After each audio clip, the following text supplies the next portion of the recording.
Alright, welcome back. I'm Daniel, and in this video we're going to be talking about an important concept in advanced functional programming, which is lazy evaluation. Okay, so you know the drill. Right-click on the Part 2 Advanced Functional Programming package and create a new Scala class. Let's name this lazy evaluation. Make this an object and make it extend out. So what's with this lazy evaluation stuff? So if I define a value, let's call this x for lack of a better name, which is of type, let's say, int. It's not really that important. And the value is throw new runtime exception. Then if I right click and run this, then obviously the program will crash. All right. But if I put this little keyword lazy in front of the definition, and if I run this again, all of a sudden the program will not crash anymore. Lazy values are evaluated once, but only when they're used for the first time. So basically lazy delays the evaluation of values. So basically the value of x is only evaluated on a by need basis. So if I actually use the value for x, then that's when the right hand side will get evaluated. So if I, for example, attempt to print line the value for x, then this will force the evaluation of this expression, which will again crash my program. All right. But once value is evaluated, then the same value will stay assigned to that same name. So if, for example, I print line hello, and then I return the value 42 and print line x, then this program will print hello and 42 because the printing of hello is part of the evaluation for x. But if I print line x again, then x will not be evaluated again. It will keep its same value. So if I run this again, I should see hello and 42 printed 2 times. All right, so this is what lazy val does. Lazy values evaluate once, but only when they're used for the first time. And that's all there is to lazy vals, really. The concept is really simple, but it can have serious implications. And let's start with some examples of implications. So let's define a small method that returns a boolean and also does a side effect. Let's call this side effect condition, which returns a boolean, and this prints boo from boolean and just returns true. And then if I define another method like simple condition, which also returns a boolean, and this is false without other side effects, then if I define a lazy val called, let's say, lazy condition, and the expression for that is the call to side effect condition, then if I print line if simple condition and lazy condition, then yes, else no, then what do you think I should see at the console? Well, simple condition here is false, and lazy condition is printing something to the console and true. So the result here should be no, but let's see if this little print statement is printed out. So if I right click and run this, I see the result here as no because the simple condition is false, so this condition is false, of course, but I don't see the side effect being printed out. Now, the reason why that is because lazy condition, being a lazy val, is not evaluated unless it's needed, and the runtime is smart enough to not evaluate it, because if I evaluate this condition and the first term here is already false, then the runtime doesn't care about the rest of this condition. So lazy condition is never evaluated, thus the print line for boo never happens. So be very careful if you use lazy vals and have side effects in your program. So this is example number 1 with side effects. Another example is in conjunction with call by name. This is a situation that often happens in practice, and this is a common bug. So if I define a by name method, which takes an integer which is called by name, and this returns an int, and just uses this guy 3 times, something like that, then if I define a little method which retrieves a value, let's call this retrieve magic value, which is something with a side effect or a long computation. Let's stress on the long computation. So let's try thread sleep 1000, which is like 1 second. And just return a magical value 42, of course. And if I try to print line by name method with retrieve magical value, then watch what happens. So I run this, and I'm printing this out, and I'm waiting quite a bit before I figure out the result here, 127. But the waiting time was actually 3 seconds instead of 1. If you want to see this in action, let's say waiting, and let's just like move this above to see that this value n here is evaluated 3 times. So waiting, waiting, waiting, and then the value 127. So if you use the same parameter here by name multiple times, it doesn't really make sense to use call by name and still evaluate it multiple times unnecessarily.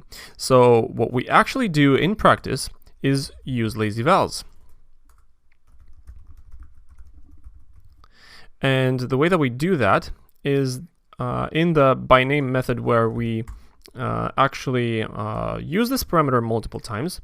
We often say lazy val, let's say occurrence, or let's just call this t, equals the parameter that we want to reuse, and then use the lazy val instead of the parameter, because lazy vals are only evaluated once. All right, so if I right click and run this again, I should not be waiting 3 times, but only once. All right, so this is a technique that's called call by need. This is very useful when you want to evaluate your parameter here only when you need it, but use the same value in the rest of the code. So this is a super useful small technique that I want you to take away from this video. The third example with lazy vals is an actual library implementation with lazy vals with filtering. So let's just create 2 methods real quick, which says, well, let's get less than 30, which takes a number and returns a Boolean.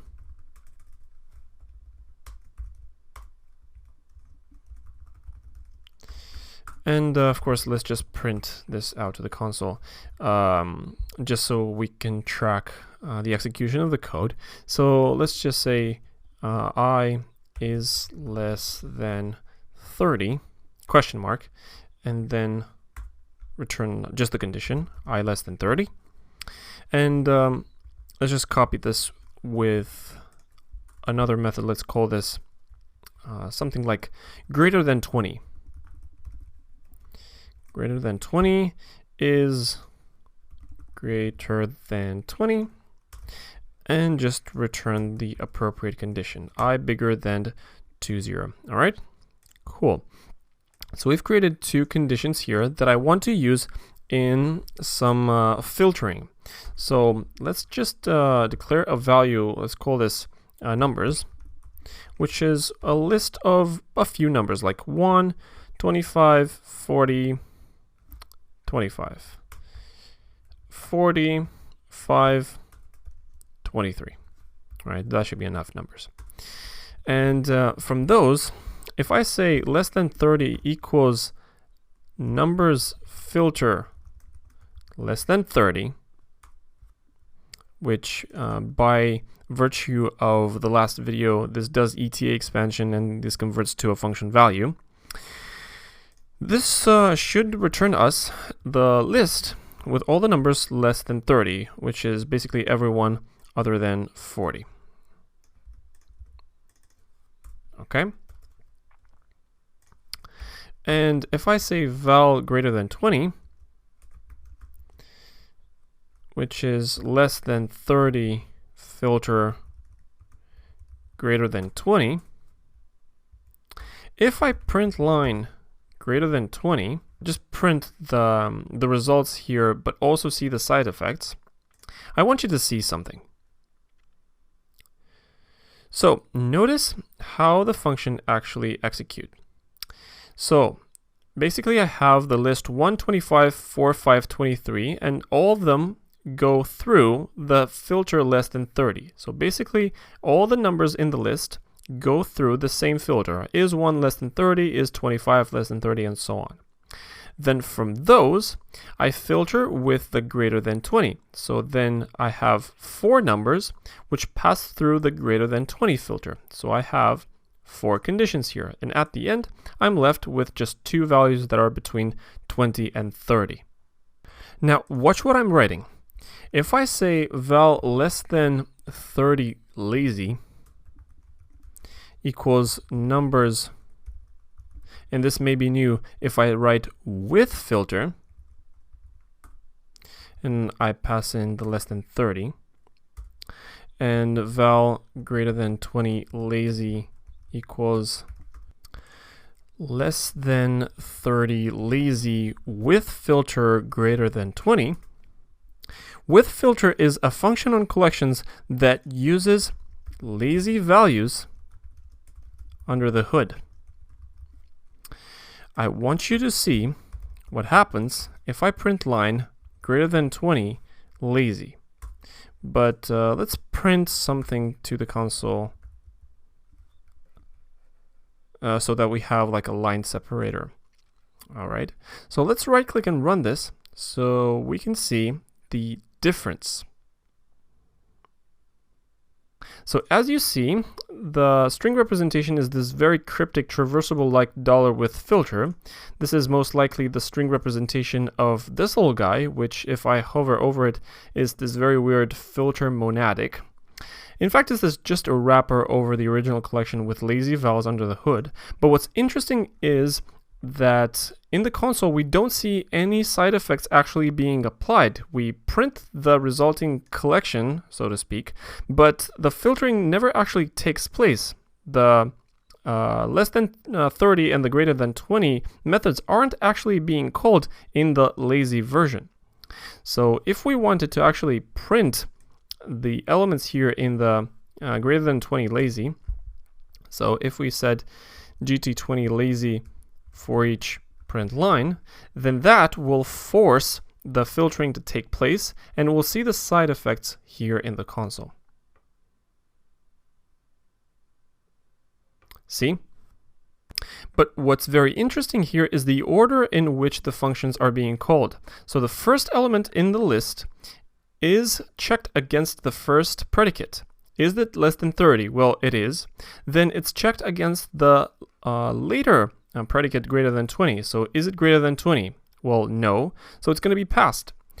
Then the next element is taken in order. So is that less than 30? Yes. Is it greater than 20? Yes. So it's considered in the result and it's printed out to the console. So as you see, the side effects and the predicates are being checked on a by need basis. So as you see, the with filter function is different from the plain filter in that it uses lazy vals and it evaluates the predicates on a by need basis. Now, the final blow here is that for comprehensions, use with filter with guards. So when you say for something in list 1, 2, 3 if a mod 2 is equal 0, and yield a plus 1, then this translates to list 1 to 3 with filter with the same lambda, of course, and then map with the same lambda at the end. Now, with filter, we'll wrap the original collection into that very weird filter monadic, and then the map function will turn it back into the original list representation. So with filter and map work in conjunction to give us back a list of int. All right, so whenever you write for comprehensions, keep in mind that if guards use lazy vals. Cool, so now that you are an expert on lazy vals, I'm going to ask you to do the following exercise. And I think you're seeing this coming. I want you to implement a lazily evaluated, singly linked stream of elements. Streams are a special kind of collections in that the head of the stream is always evaluated and always available, but the tail of the stream is always lazily evaluated and available only on demand. I'm going to give you the stream structure and the function definitions, and I would like you to implement them. All right, so I want you to implement an abstract class called myStream. And let's make this covariant in the same way that we did for lists. And let's create some methods here. For example, isEmpty, which returns a boolean, a head, which returns an element of type A, a tail, which returns an element of type myStreamA, and then some operations on streams, like hash colon colon. I think you remember this very special method naming because it ends with a colon, so it's right associative. This prepends an element of type A to the stream and returns myStream of A. This is a prepend operator. Now, because myStream is covariant, we need a new type parameter here, be a supertype of A, and we need element to be a type B, and myStream needs to be of type B. This is a variance problem that we talked about in the beginner's course very briefly. We'll dive very in-depth into variance problems, but for now, just accept this method definition. We'll understand in the variance chapter why we need to do that. All right, and let's create a concatenation method which receives another stream, which is a myStreamA, again with the same type parameter here, and with myStreamB, and at the end we'll return a myStreamB. All right. So this will concatenate two streams. When this stream will finish, then the stream denoted by the name another stream will start. Then I want you to implement the classics, the for each, which takes a function from A to unit and returns unit, and then map with a type B and an F from A to B, and this returns a myStreamB. All right, then flatMap B, which receives a function from A to myStreamB, and this will return a myStreamB. And then the filter, which receives a predicate, which is of type a boolean, and this will return a myStreamA, the same type as the original stream. And besides the classics, I want you to implement two more pretty simple methods. Take, which takes a number n and it returns a myStream A. This takes the first n elements out of this stream and returns the stream of those n numbers. This is a finite stream, all right? And a version of that take as list, which instead of myStream A just returns a list. So we can easily print this out to the console, all right? Cool. Aside from that, I want you to implement in a companion object myStream. I want you to implement a method called from that will generate a stream based on a start element and a generator function, which is of type A to A. So basically the generator will generate the next value based on the previous value known in the stream, and this will return myStream A. So I want you to implement these methods in a singly linked, potentially infinite, lazily evaluated stream. Think about how you would do that. The streams are supposed to work in the following way. So if I say myStream.from1 and then given a value, I'm just going to return the successor x plus 1, then this should be the stream of natural numbers. Again, potentially infinite. Watch how you use lazy vowels, because if you don't use them properly, this guy will Stack Overflow your program really easily. All right, so this is a good opportunity for you to practice lazy vowels. Now, if I say that naturals is this guy, then if I take the first 100 elements out of naturals, remember this is a lazily evaluated streams, then this will return a lazily evaluated stream of the first 100 naturals. All right, so this is a finite stream, but still lazily evaluated. Keep that in mind. All right, we can say naturals take 100 for each print line,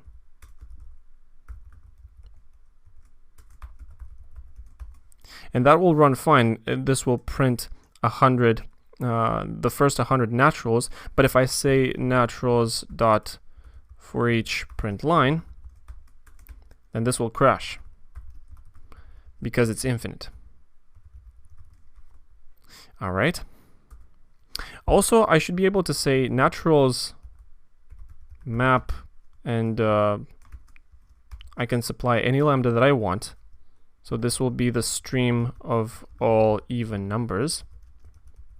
Again, potentially infinite. And you can test these by mapping an infinite stream and then taking a finite number out of them.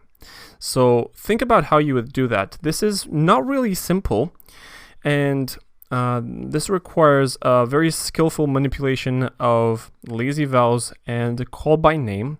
So take a moment or two to think about this. This is an important exercise, and this will practice an important skill. So make sure you actually try to do this on your own before I come up with solutions for you. So pause the video now and try to do this exercise on your own.